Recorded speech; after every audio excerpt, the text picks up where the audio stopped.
Om Swastiastu, kembali lagi bersama saya di channel Bali Nice Life.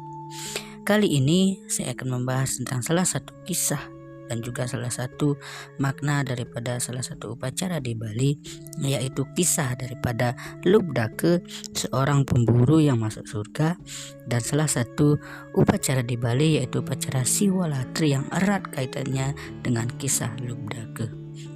Nah, langsung saja dalam Kekawin Siwalatri Kalpe karya Empu Tanakung diceritakan bahwa suatu hari, tepatnya pada hari Panglong 14 Sasih ke-7 atau hari ke-14 bulan mati pada Sasih ke-7, seorang pemburu bernama Lubdake pagi-pagi seperti biasa ia meninggalkan rumahnya untuk berburu ke hutan. Setelah tiba di hutan, ia pun mulai menyiapkan busur dan anak panahnya menantikan sasaran buruannya. Pada hari ini tidak seperti biasanya. Hari ini tidak seekor binatang pun yang muncul. Hal ini jelas tidak pernah terjadi. Jam berganti jam hingga mendekati malam. Ia masih berputar-putar, namun tidak satu pun binatang buruan yang dapat ditemuinya. Malam semakin larut, lebih-lebih kelebatan hutan semakin menambah kegelapan suasana. Karena ia pun mulai merasa takut kalau berjalan di tengah kegelapan, ia pun memutuskan untuk tinggal dan naik di salah satu pohon. Takut akan tertidur lalu jatuh dan menjadi mangsa bagi binatang di hutan, ia pun tetap berjaga-jaga semalaman. Agar ia tidak tertidur, ia pun memetik daun-daun pohon tersebut. Pohon itu merupakan pohon maja atau pohon pilu, dan menjatuhkannya ke dalam air danau. Daun-daun itu pun jatuh tepat di atas sebuah lingga siwa, dan dengan tidak diketahuinya, daun-daun itu tepat jatuh di atas daripada lingga siwa tersebut.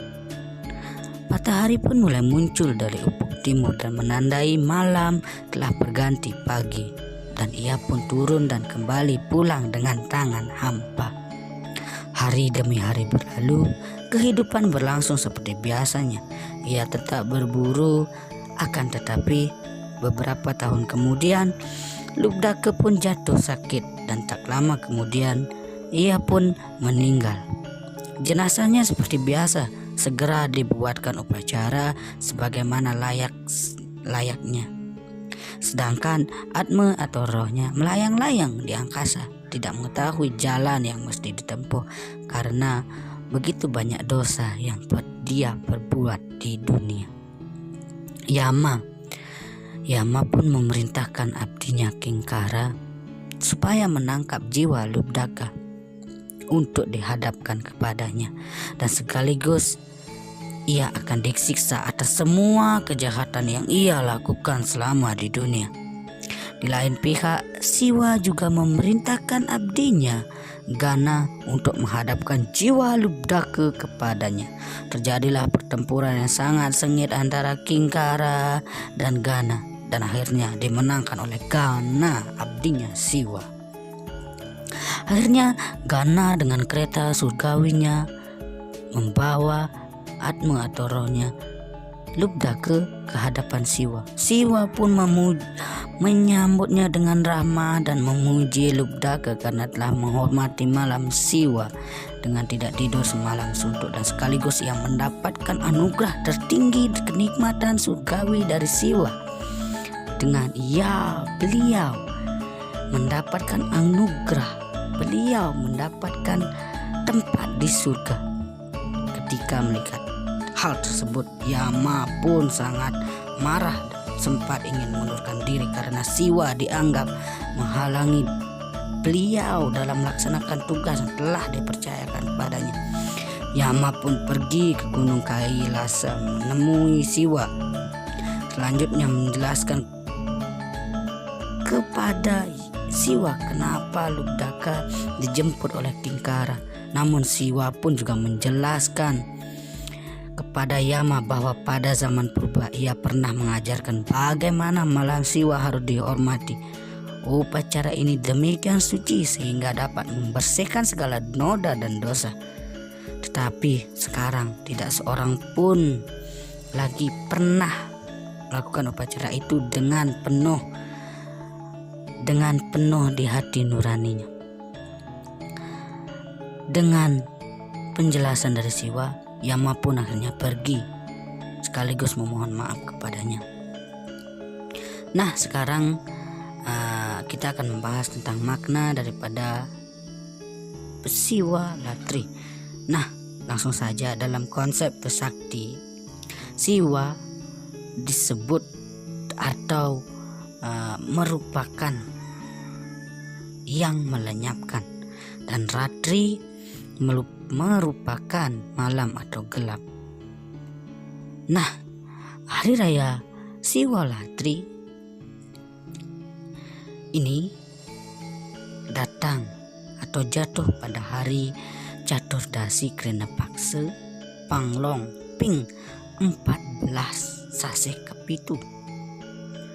Saat ini umat Hindu tidak semuanya mengadakan kebaktian memuji kebesaran Tuhan sebagai Siwa.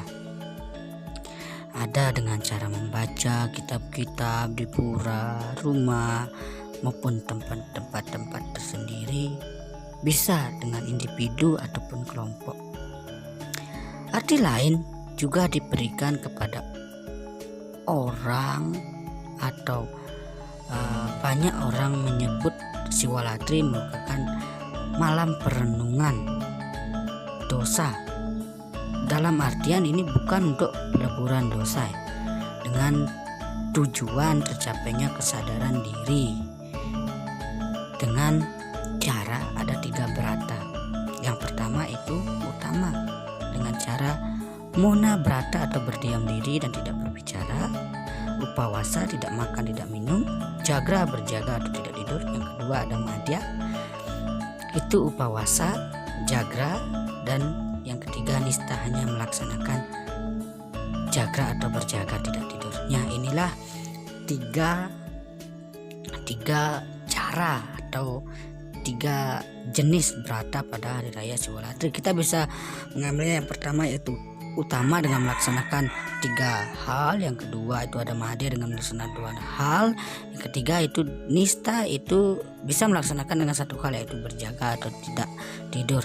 Nah, demikian kisah dan juga makna daripada hari raya Siwa Latri dan kisah daripada Lubdaka, seorang pemburu yang begitu banyak dosa namun ia menikmati keindahan surgawi karena sudah menghormati malam Siwa. Nah, akhir kata saya ucapkan banyak-banyak terima kasih dan jangan lupa untuk klik subscribe dan like dan share video ini jika kalian suka. Om Santi.